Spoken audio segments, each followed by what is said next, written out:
Welcome back to my YouTube channel. Sa araw na ito ay i-share ko sa inyo yung mga past experiences ko sa pagka-cash advance.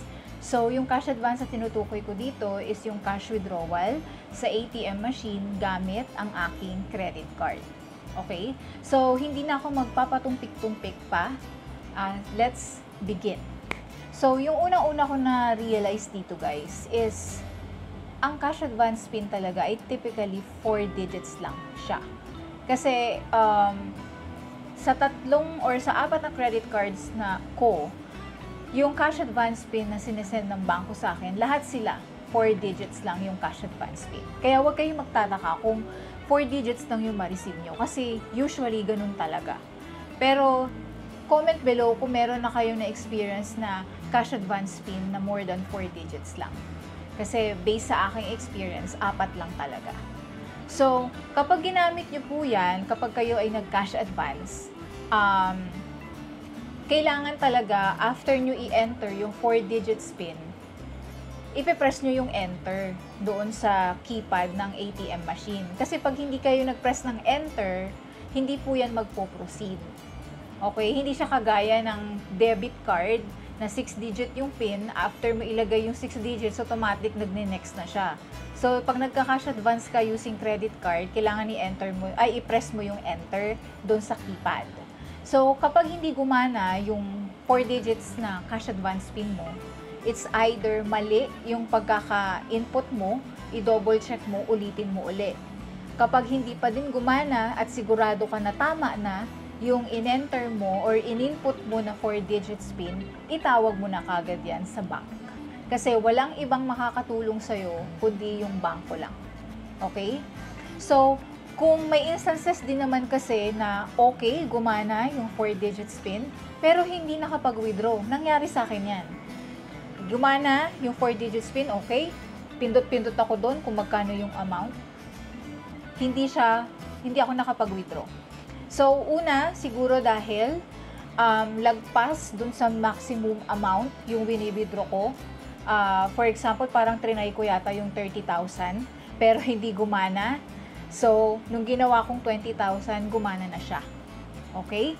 Or, isa pang reason, pwede din na wala ng laman yung ATM machine na pinag-withdrawhan mo. Or, hindi na kasya yung laman ng ATM machine kumpara doon sa amount na wini-withdraw mo. So, ang gagawin mo dyan, lilipat ka sa ibang ATM machine. Okay? I-try mo doon. Ngayon, kapag hindi pa din gumana, hindi ka pa rin nakapag-withdraw, itawag mo na rin sa bangko yan. Again, walang ibang makakatulong sa inyo guys, kundi yung bangko para ma-fix. Okay? And then, yung sumunod is, huwag kayo mag-withdraw sa ibang ATM machine ng bangko. Kailangan kung ano yung bangko mo, doon ka lang mag-withdraw. Kasi na-experience ko, nag-try ako BPI yung credit card ko, magka-cash advance ako, mag-withdraw ako sa BDO ATM machine. Na-shock ako guys, kasi yung withdrawal fee charge ni BDO, 250 pesos. So, iba pa yun guys sa cash advance fee ng bangko ng credit card mo. So, kung withdrawin mo is 40,000, so, dalawang transaction yun kasi hindi mo naman ma-withdraw yun ng isang transaction lang. Magkano yung magiging charge mo? Kagaya ko, BPI. So, kung dalawang beses ako nag-withdraw, so meron akong 400 total na cash advance fee at saka 500 pesos total na withdrawal fee charge. So, 900 na agad yun guys. Alam nyo naman si BPI guys, nagpapatubo na yan pag nag-cash advance ka. So, simula yan nung araw na nag-cash advance ka hanggang doon sa statement date or cut-off date mo. So, kwentahin mo kung magkano yun naabutin. So, alam nyo ginawa ko, hindi ko tinuloy. Naghanap talaga ako ng BPI ATM machine. So, ito na, nakakita ako, pero hindi siya sa bangko mismo. ATM machine lang siya sa may mga establishment. Guys, hindi rin ako nakapag-withdraw. Okay naman yung PIN, walang naging problema, pero walang lumalabas na pera. Ang lumabas yung resibo, nakalagay parang cash advance decline. So, nag-worry ako kasi baka hindi na ako pwedeng makapag-cash advance or baka kailangan kong i-reset yung cash advance fee, mga ganun. So, ginawa ko, tumawag ako kay BPI. So, chinek nila kung merong cash advance decline na record sa end nila, pero wala naman daw. So, in-advise lang ako na lumipat ng ibang ATM machine. So, alam niyo ginawa ko, naghanap na talaga ako ng BPI na bangko, as in bangko mismo. 'Di ba, maraming ATM machine sa bangko. So, naghanap ako, doon ako nag-withdraw and successful, wala akong naging problema. So, yun, matinding experience yun kasi malayo nga yung dito, BPI sa lugar namin. Puro BDO, mostly yung mga ATM machines. And then, yung isa pang na-realize ko nga, is yung maximum withdrawal lang is 20,000 talaga per transaction.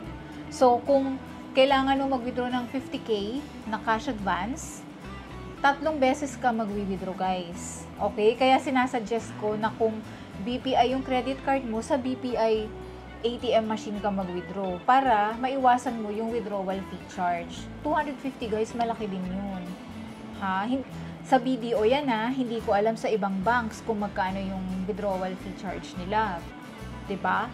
So, kung 3 beses ako mag-withdraw, BPI yung credit card ko, biruin nyo 250, 750 na yun, plus 600 na cash advance fee. Malaki na rin. May patubo na si BPI, 'di ba? Kaya, ayun, basta ang iisipin nyo, maximum withdrawal lang is 20,000. Kung 30,000 yung i-withdraw mo, kailangan mo i-withdraw ulit yung 10,000. Okay? And also, dapat bago ka mag-cash advance, be aware sa policy ng cash advance policy nung bangko mo. For example, credit card mo, BPI or BDO, alamin mo muna ano ba yung policy nila pagdating sa cash advance. Kasi merong ibang bangko na they treat it as a regular transaction. Pagdating ng statement mo, wala ka pang finance charges doon, wala pa silang pa-interest or patubo. Pag nabayaran mo ng buo yun, wala kang binayarang tubo. Si Security Bank, guys, ganun. Wala siyang patubo agad. Okay? So, ayun lang. Para lang maging aware kayo, para hindi kayo magulat pagdating na nung statement nyo, no, di ba? So, yung panghuli, guys, is wag na wag magka-cash advance kapag wala talagang inaasahan na pambayad. Kasi nangyari na sa akin. So, medyo impulsive kasi ako before sa paggamit ng credit card, and wala kasi naman akong inaasahan na pambayad. So, medyo hanggang ngayon nagbabayad pa ako. Medyo lumaki yung utang ko sa credit card ko sa BDO. So, hanggang ngayon nagbabayad pa ako, guys. And, of course, hindi lang naman cash advance fee yun. There are other expenses. Pero, di ba, ang mahalaga kasi dyan, nababayaran mo ng buo kung magkano yung nagastos mo para hindi ka para hindi ka patubuan ng bangko. Kasi, kapag nag-minimum amount due ka lang, you just keep your account active, pero hindi nababawasan yung utang nyo nun. Nadadagdagan pa, guys. Okay, palaki ng palaki yan. Kasi dati ganyan ako, minimum amount due lang binabayaran ko, kaya lumaki ng gusto yung utang ko. Okay? So, yun lang, guys, and I hope makatulong yung video. So, marami pong salamat sa panonood and sa continued support. See you again on my next. Bye-bye!